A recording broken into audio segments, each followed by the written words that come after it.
So that's how I started. I started off, being an exchange student, got on a cruise ship, and I was like, there is a whole world.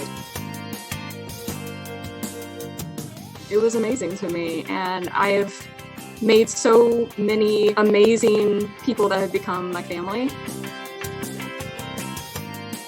Underwater rigging. Tell us about that. Like you were saying, everything is climbing and up and yeah. Usually it is. I worked until it's not. Until it's not. Who knew? What would you say it's the thing you like the most about your job? I like having fun. I enjoy clambering around. I enjoy making sure that people are safe and can have a good time doing it. And I just happen to do it through the rigging side. Welcome to the TheatreArtLife podcast. And hello, we're putting the spotlights on those who create live entertainment around the globe, the culture creators, the backstage masters. My name is Anna, and I'm joined by Anna. Rob, that's me. And this is our first episode. We will be talking to Anna Tompkins about rigging. Anna Tompkins is a rigger and an automation technician originally from the United States. Hello. Hi, I'm so honored to be here. We're super excited to have you here and have our first podcast being with Anna, and Anna. Oh man, the alliteration is just amazing. No pressure. No pressure.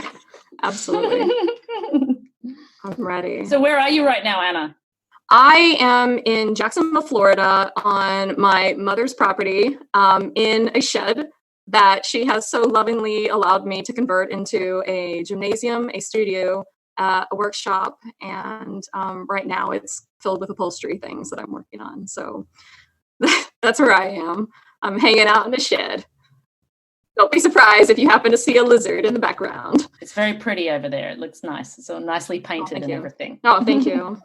Do you want to tell us a little bit of yourself, your path, your career? How do you get to where you are? Where are you in your life? So I started out in theater, maybe conventionally or unconventionally. I kind of grew up in the arts. My twin brother learned about ballet when he was 8 years old. And so he went to art schools, and kind of by default, me and my brothers went to art school, and we both majored in voice for the longest time. And towards the middle of high school, I kind of decided that I wanted to do something a little bit more on the technical side. So I moved over to technical theater. So I did that for most of high school, went to college as a technical direction major at the University of North Carolina School of the Arts, was a carpenter for the longest time, building scenery for operas, regional theater, and was really big on the fast-paced construction. Every week or so, you're building a new show, you're putting on the new show, and then you're tearing down the show.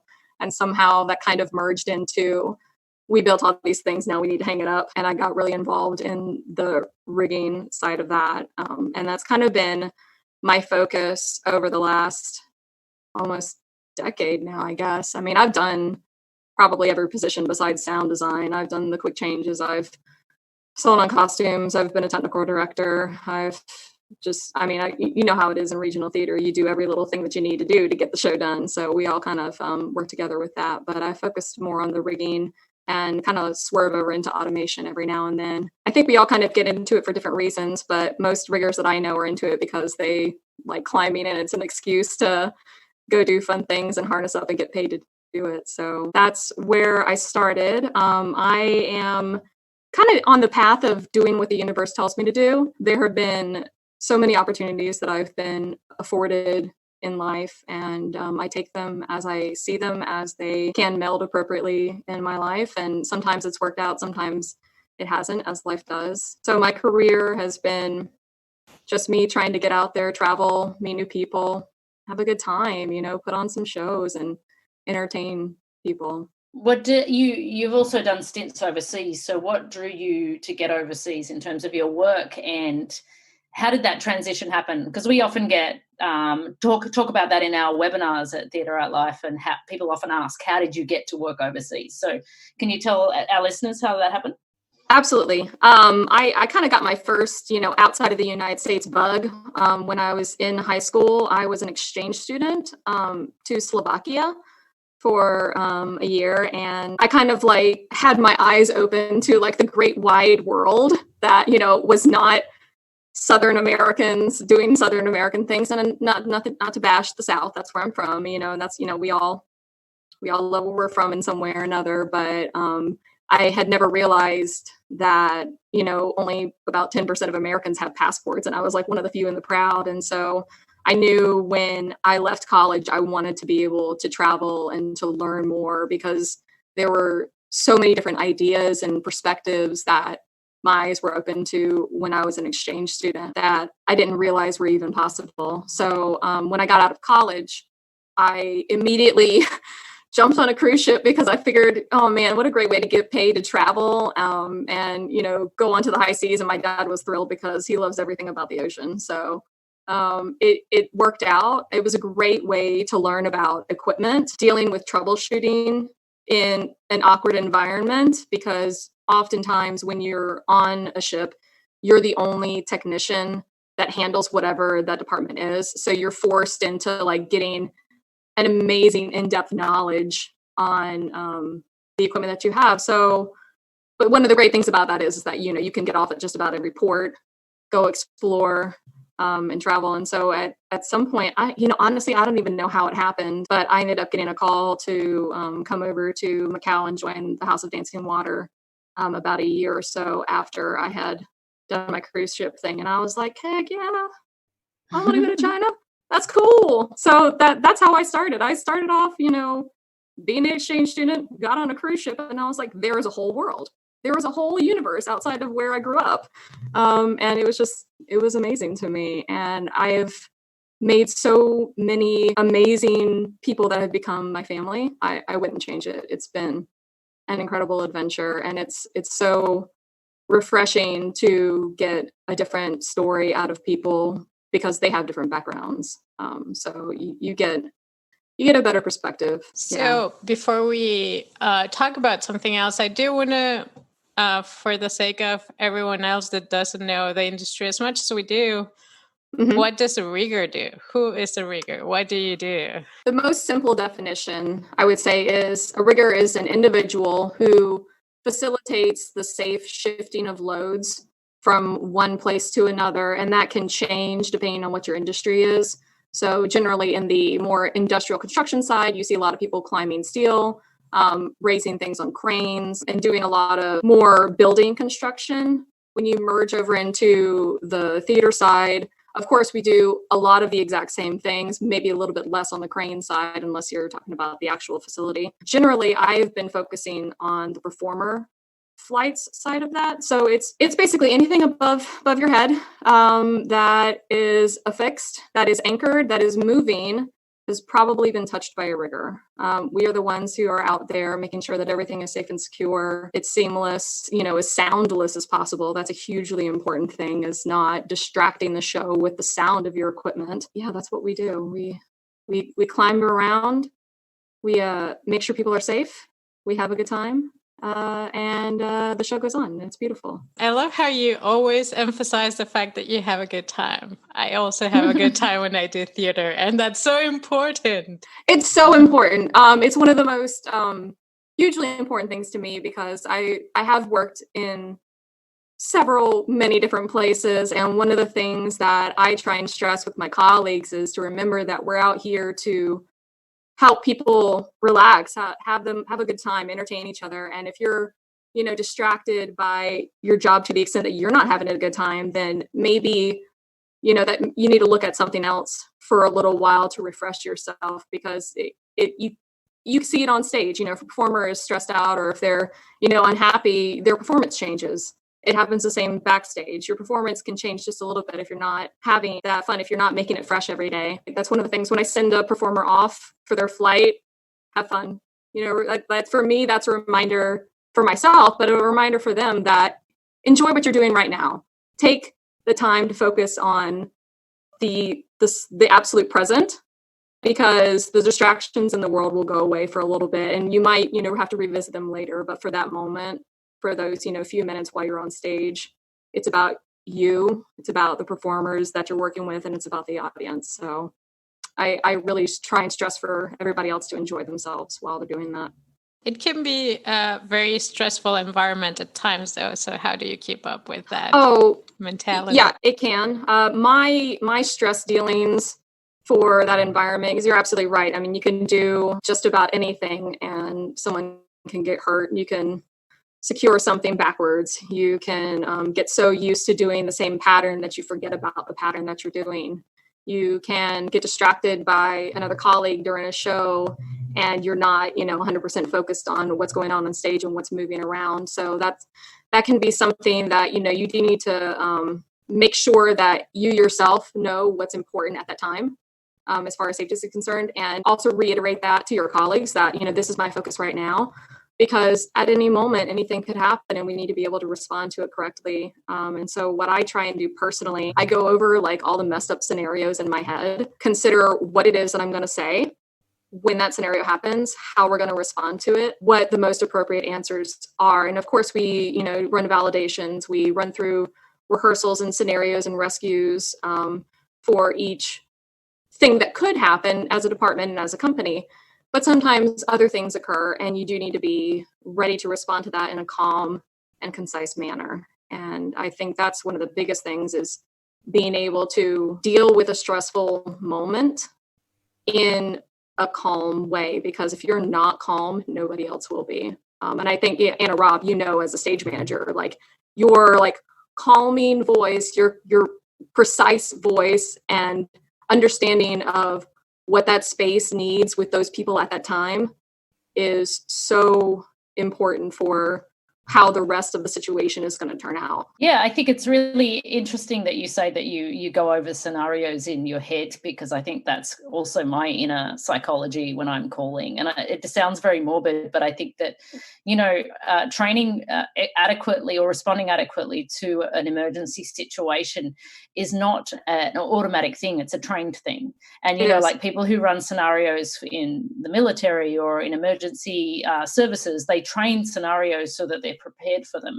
And the same should be said for us. We always think about the things that don't or could go wrong and then have that internal dialogue. It's interesting that you say that you mutter under yourself about, the things that could go wrong, because I do exactly the same thing. So if and when it really happens, I know exactly what I'm going to switch to once I jump into that situation. I think it's a nice way to prepare. And I also think that it's a great tip for people, I guess riggers and most people who work in the theatre backstage industry to think that way.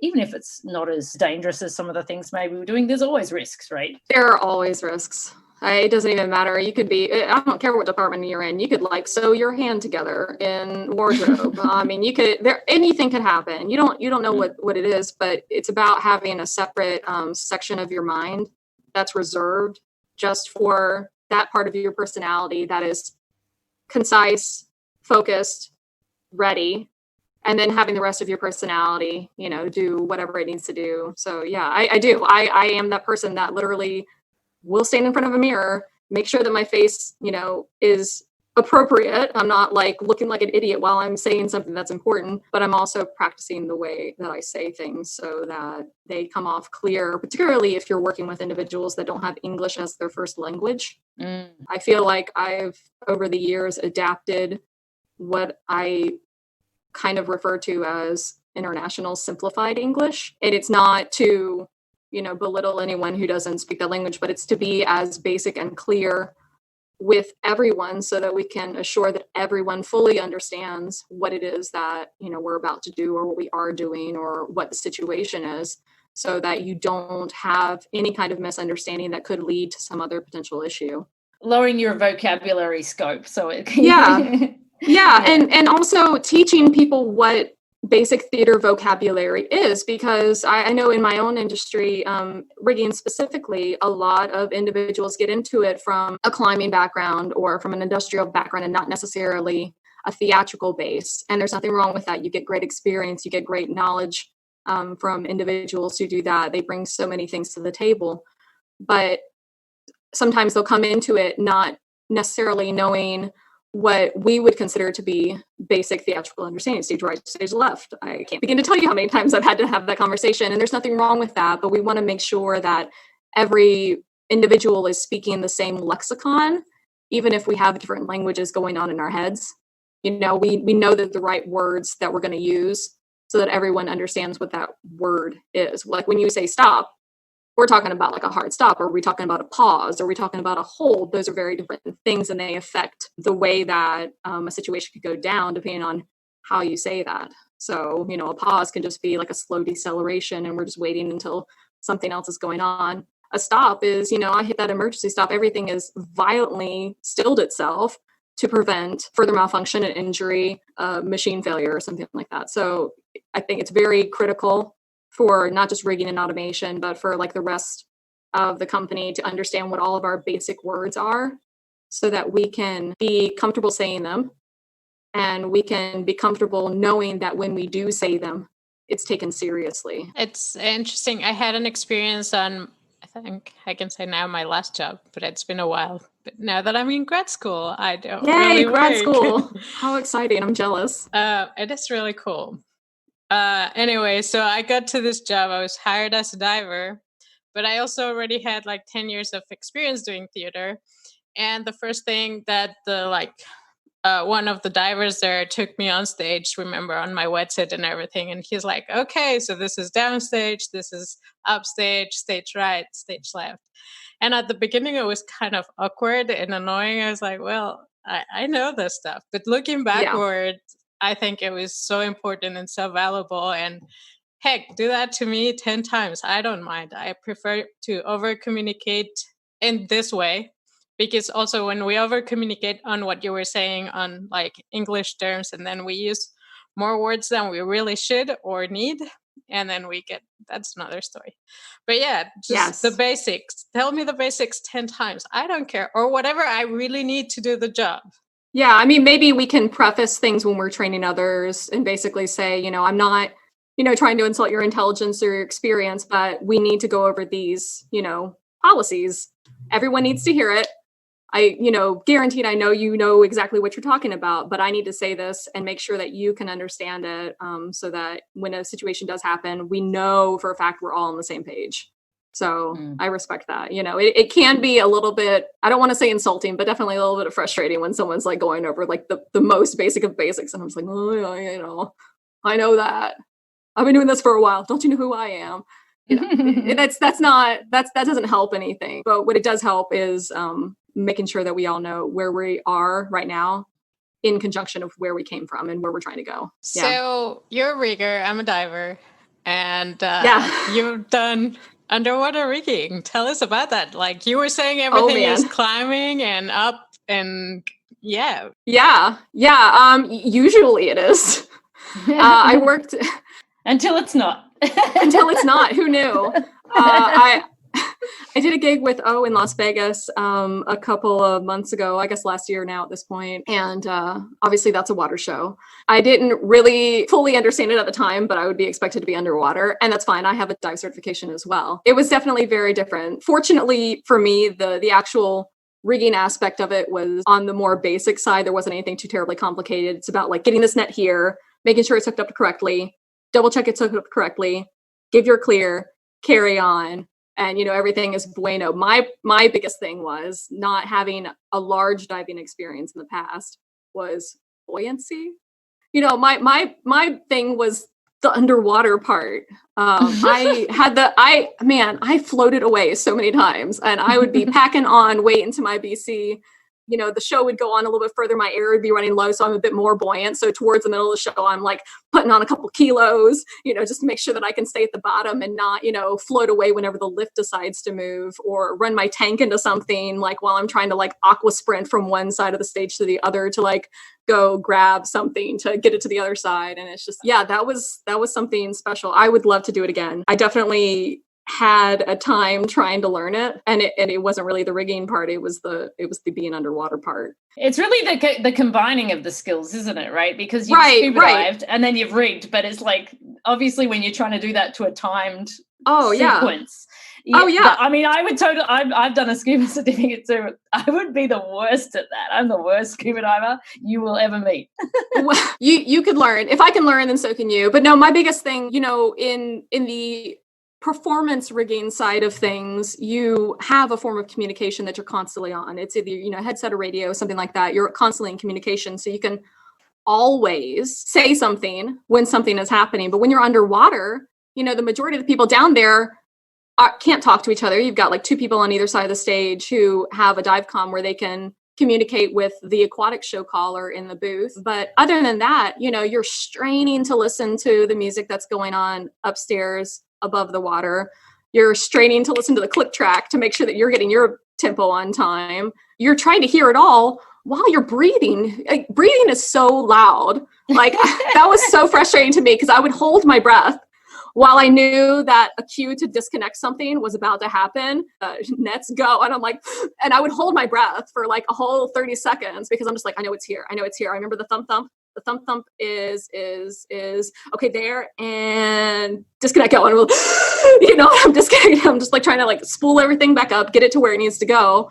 And all the while I'm trying to do it, controlled, efficiently, quickly, but not so quickly that I'm like floating away, because my thing was I would make these little tiny movements and not fully understand like how much they translate underwater when you've got like giant fins on. So yeah, it was very different. You definitely have a different form of communication. So they don't repeat things, because I know at the House of Dancing Water they'll repeat the call so in case you were missing to breathe. Mm-hmm. They will, but I'm of that nature where I want to do it the first time. I'm just like, I gotta get it on the first go. But yes, they do say things like that, swing, go, swing, go, swing, go. They will say things like that. And honestly, I have worked in several aquatic shows, and they all seem to have that same understanding that it does need to be repeated, because I'm sure that conversation has happened many times where the divers are just like, I know you said it, but I couldn't hear it because I was breathing, so could you please like say it again? I needed to breathe at that time. And breathing is important. I mean, we all want everybody to breathe. It's a base level. I would hope so. I just imagine that conversation had already happened, because it seems to have worked for most people in the aquatic theater industry. And also sound travels different in the water. It does. Yeah, it never occurred to me that you could like smack your hand and you could hear it from one side of the stage to the other. And I was like, oh yeah, that's cool. I mean, I knew that, sound travels differently, but I didn't really fully respect it until I was, having to do it on a regular basis. So yeah, it was a very different experience. I would happily do it again. I just need to be more focused on my buoyancy, not floating to the surface or sinking to the bottom. That happy spot. It's hard. Doing shows, it's hard because it's not the same buoyancy you'd expect, or your goal is not the same as when you're just fun diving. Right. And then you mentioned absolutely. something, you mentioned the lifts, and the lifts generate some like pressure on the water, and they'll pull and drag, and it's strong. It's not a little thing. It's generating a full current. So that's hard to control as well. It is. And it doesn't help if you're like holding on to gear and you need to be like hovering at a certain place while that lift is going down so you can get onto that lift. But that lift is moving and you're kind of like floating over here and you're holding on this gear, which is sinking you down. But no, I need to kick higher and get that performer out of the way. Run. Okay, go. It's a whole different dialogue just within yourself than what you would hear from what's going on everywhere else. It was the strangest thing. It was beautiful. I really enjoyed it, and I would totally do it again. I'll tell you a fun story to make you feel a little bit better. So I had this cue. I'm a tiny person. I'm not too big. I'm like 5'1", 5'2", something like that. 156 centimeters. And I had this cue where I had to catch a performer that's easy, like twice my size, but easy, like, big muscles, tall guy. And so I am weighted a little bit more than what I need for myself. And then I catch this guy that it's just muscles, and I just sink. Yeah. just like that. Yeah.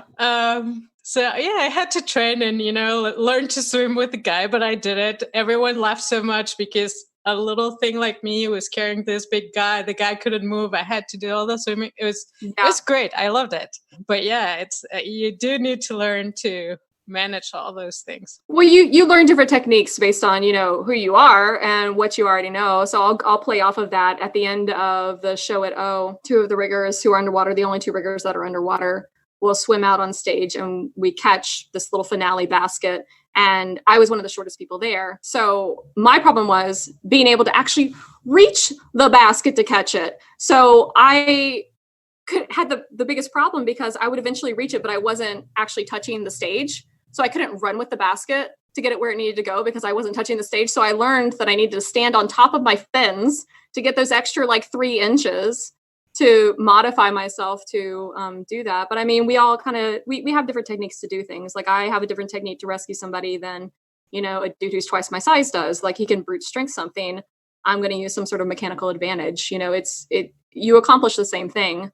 It might take, a couple of seconds longer, but that you do it, you practice it, and it all works out. I have this wonderful image of you on your tiptoes of your fins. And you know what? It looks so dumb. And it was so odd because I'm just like, my twin brother, a ballet dancer, would be laughing at me right now because I'm like on point, underwater, with all this junk on me, sweating, trying to shuffle this thing along. I'm like, oh man. And I'm already out of breath because I had been aqua sprinting the rest of the show. I got my cardio on for those shows, no doubt. I got my cardio on.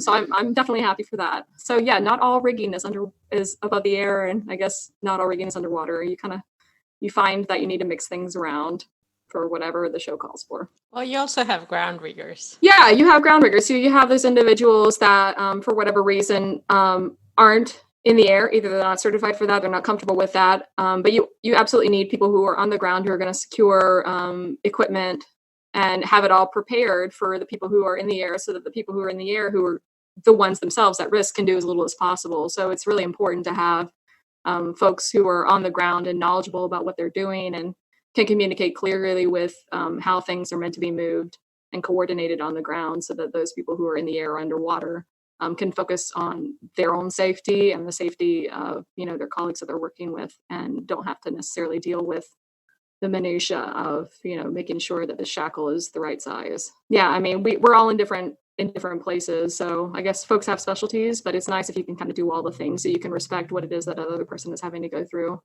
and understand when there's a delay. I think that's super important, is understanding when someone tells you there's a delay and not being like, oh well, they're just making that up, or they probably have delayed something for a really legitimate reason, and we just need to be respectful of that and patient with each other. All right, so this was, I imagine, would be a quick question, but what would you say it's the thing you like the most about your job? I like having fun.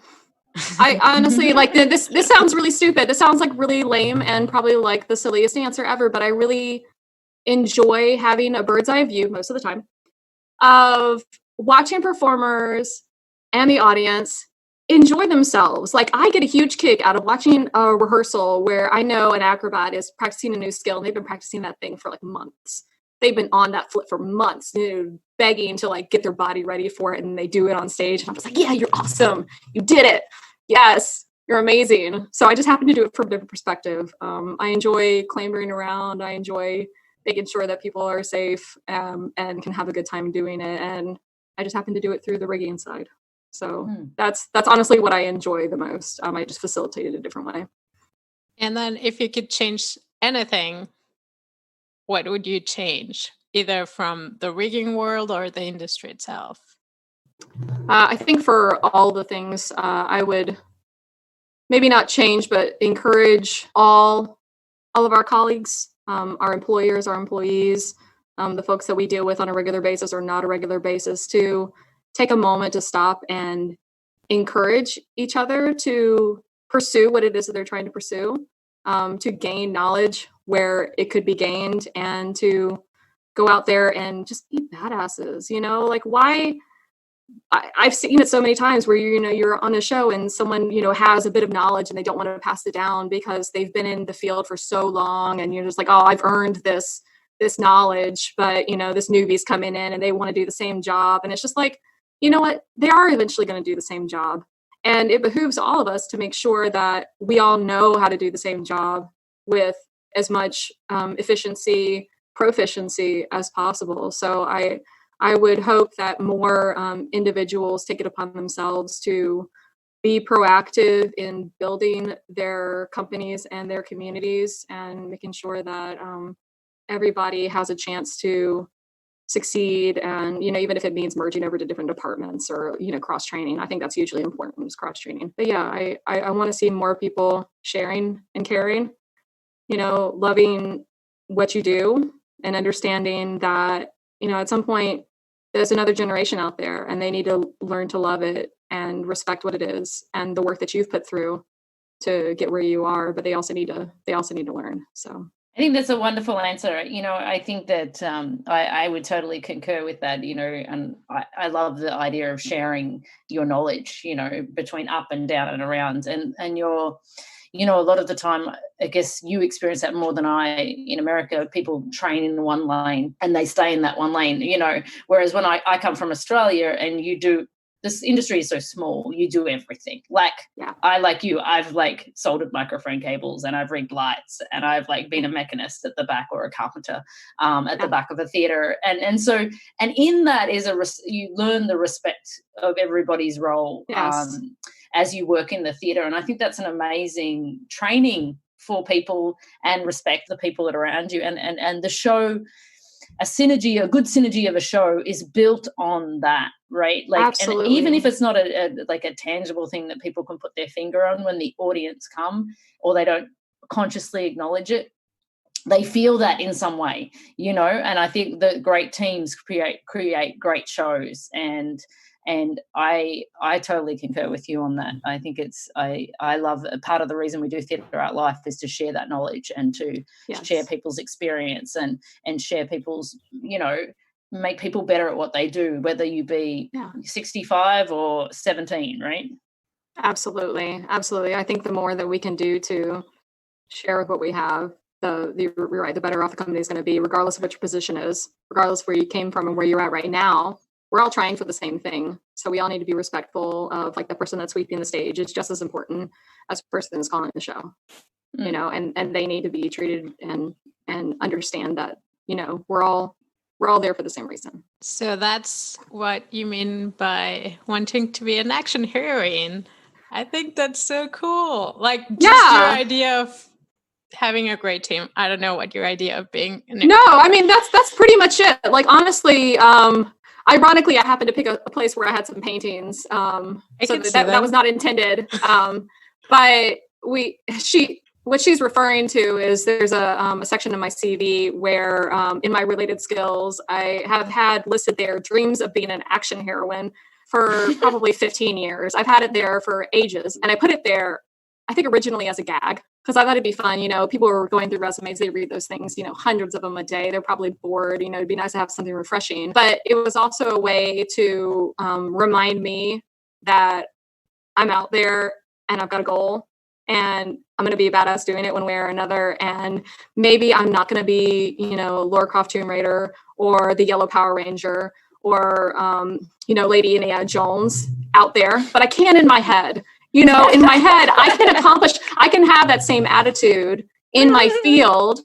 I can go fight crime and save antiquity in theater and, succeed in that regardless of whether or not I'm actually in films or out literally fighting crime, because it's probably not a great idea for me. I wanted to be a stunt woman for ages, and then I realized that I'm clumsy when when I don't need to be sometimes. I'm just maybe I shouldn't be doing that. But yeah. So sometimes I just want to be an action heroine, and I draw on the motif of that on a regular basis to remind me that, those individuals work for a larger goal. They, focus on truth and justice. I would say the American way, but that's probably not the best thing to say these days anymore, for the global way. Well, I think you're a badass. Yeah, we think you're a badass, so that's good. Do you think that also helps you? And I guess females are generally unrepresented in the rigging field if you're talking about percentage. And I know that you would probably have to be tough in certain situations, and some organizations would be very encouraging. Can you just make a comment on that as a woman in a male-dominated realm? To be honest, it's not something that I consider on a regular basis. It's not. I don't go about the day thinking, "Oh man, I'm so great being a woman doing this." I really want to get to the day where it's a complete non-issue, but right now we're not there yet. Yeah, I mean, I have to do things the way that the guys do it. I have to go out there and prove myself, which means that I have to train out the wazoo. I have to know all of my documentation out the wazoo. I have to know what it is that's going to be the exact right answer at that time. Because, yeah, I mean, regardless of where you go, and for some reason in the United States, it seems to be more prevalent, but you have those guys that just quiz you left and right about like all the basic information. It's just like, dude, I know this. I have this career. I've already done all this. You don't have to test me every single second, but I'll do that. I will do that. If that's what you need to understand that you can trust me, I will go out there and I will do all of those drills that you want me to do. I will rescue that dude who weighs almost 300 pounds if you need me to,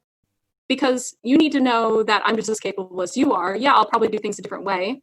I might speak about it in a different way because I'm coming from a different experience. But yeah, we're all out there trying to do the same thing. And I'm very fortunate that the majority of my career, I haven't had a huge struggle with men trying to, I'm not going to say repress me or anything like that, but it hasn't been as tough for me personally as I know it has been for others. But yeah, I mean, it is a struggle, and it's unfortunate that we're still there in a lot of places. But I generally just don't think about it because, like I said, I'm out there to do a job. We're all out there to do a job. I'm going to encourage you as much as I can. And I'm going to hope that you encourage everybody else to, again, just go out there and be a badass. Like, we're all going to go enjoy ourselves regardless of what it is we look like or what we believe in. So that's great. I think it's a good attitude to have. Yeah, for sure. I want it to be a non-issue. And I think the best way to do that is to just carry on and not address it, but not make it an issue, right? Not make it an issue. We're all just do what it is that you need to do to get through the day. Try and be as respectful of everyone as you can be. And encourage other women to join your crusade. Yeah, absolutely. We're all coming from different places, and people have different strength levels. They have different skill bases, so we can all learn from each other. But it's important that each one of us, whatever you are, understands that we can all build off of each other, and we should make a more inclusive environment. I think that's a great note to wrap it up. And yay, I like the idea. Thank you for bringing to the table all your rigging knowledge, but also this good vibe and positive take on the industry and what we do and how we can overcome just by standing together and teaching each other, encouraging each other to be better. So I think that's brilliant. Thank you very much for joining us today. Thank you for having me. I was very, very honored on this. Thank you, Anna. That's awesome. We're glad to speak to you. Appreciate it. Yeah, it's been really good.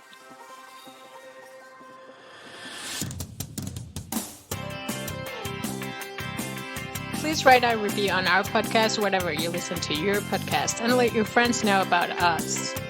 You can learn more about Theatre Art Life by visiting our website at www.theatreartlife.com. And you can also follow us on social media and leave your questions and comments on Facebook, Instagram, LinkedIn, Pinterest, Twitter, or YouTube. We want to thank David Sire for composing the music for our podcast, and Michelle Strata, who is our sound engineer. We are your hosts, Anna and Anna, and this is the Theatre Art Life podcast, where we put the spotlight on those who create live entertainment around the world.